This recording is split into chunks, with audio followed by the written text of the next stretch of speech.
Europe 1.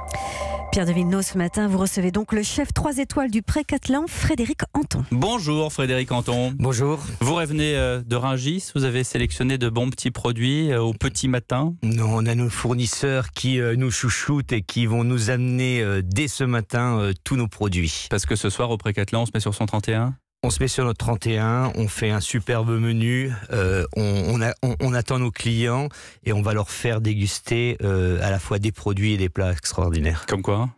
De la langoustine, de la truffe, de la Saint-Jacques, du saumon, du chevreuil, tous les produits qui sont un peu festifs. Les clients, sur un soir comme ça, c'est qui ? Ce sont beaucoup d'étrangers, sont des habitués ? C'est un peu tout. On a une clientèle alors très française, donc qui est très intéressant et qui est très important. Et puis une clientèle bien sûr étrangère qui vient passer le week-end ou quelques jours à Paris et puis qui vient manger chez nous. Et là, il faut faire rayonner la France à travers la gastronomie. Absolument, les produits sont très importants. Moi, je répète toujours, la France, c'est quoi ? C'est les produits, c'est les saisons et c'est les régions. Donc, et ça, on leur explique en disant tiens, là, vous êtes en train de manger un champignon qui pousse dans telle région. C'est plus la saison des champignons en ce moment. Mais comment bien sûr, on a la truffe, on a le caviar, c'est un champignon, on a la Saint-Jacques. Oui, mais voilà, le champignon comme il se doit. Donc, beaux produits. Très important et les beaux produits représentent la fête et la France. Frédéric Anton, vous êtes l'auteur d'un livre assez ingénieux, ça s'appelle La cuisine à petit prix. Alors dans le contexte social de ces dernières semaines, moi qui ce soir pour parodier une expression triviale et ma carotte et mon couteau, qu'est-ce que je fais pour me faire plaisir ?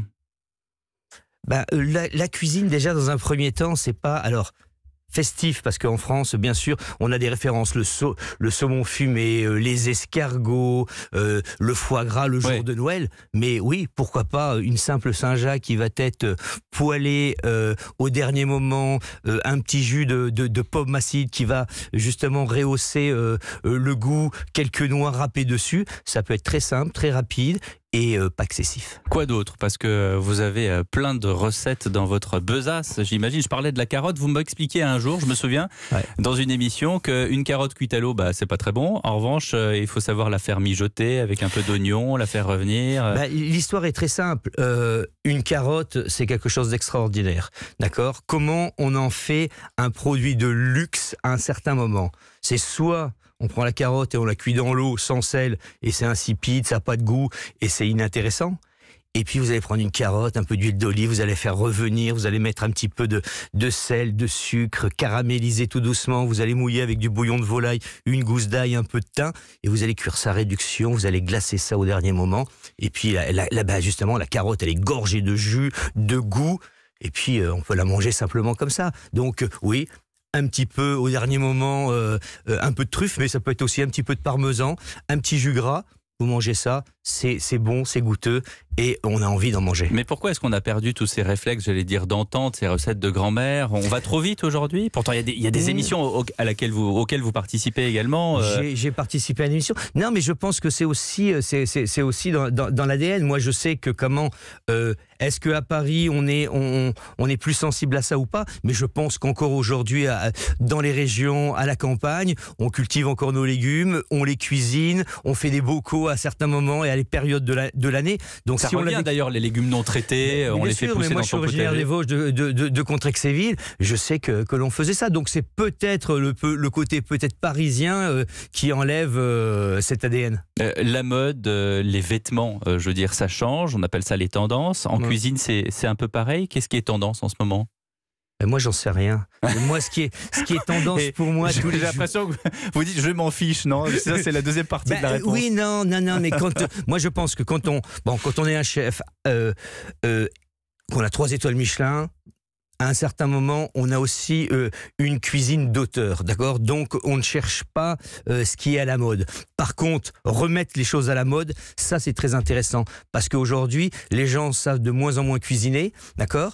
Et reprendre des grands classiques, les retravailler, apprendre à les faire et le remettre au goût du jour. Ça, c'est très important. Vous vous engouffrez, Frédéric Anton, dans 4 mois, dans une toute nouvelle aventure, très haut perché. Je parle bien sûr du restaurant que vous avez repris officiellement à partir d'octobre, le Jules Verne, sur la Tour Eiffel. Ouais. Ça avance. Comment est-ce qu'on fait pour préserver aussi une institution comme celle-là, tout en la mettant à la sauce Frédéric Anton? Ben ça avance, ça avance. Alors il est vrai que là, on est dans la phase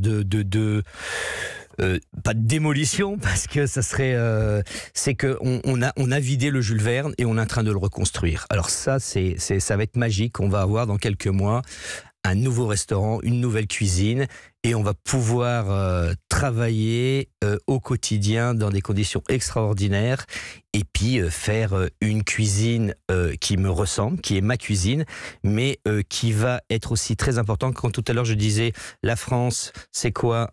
C'est Paris, c'est les régions, c'est les saisons, c'est les produits.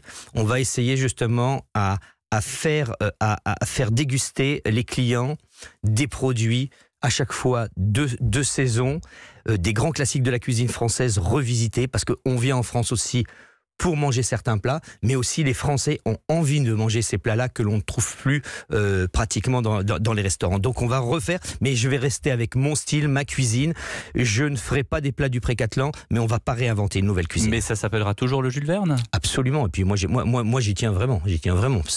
C'est un nom emblématique. C'est connu dans le monde entier. Et cette aventure-là, pour moi, elle est folle, elle est magique.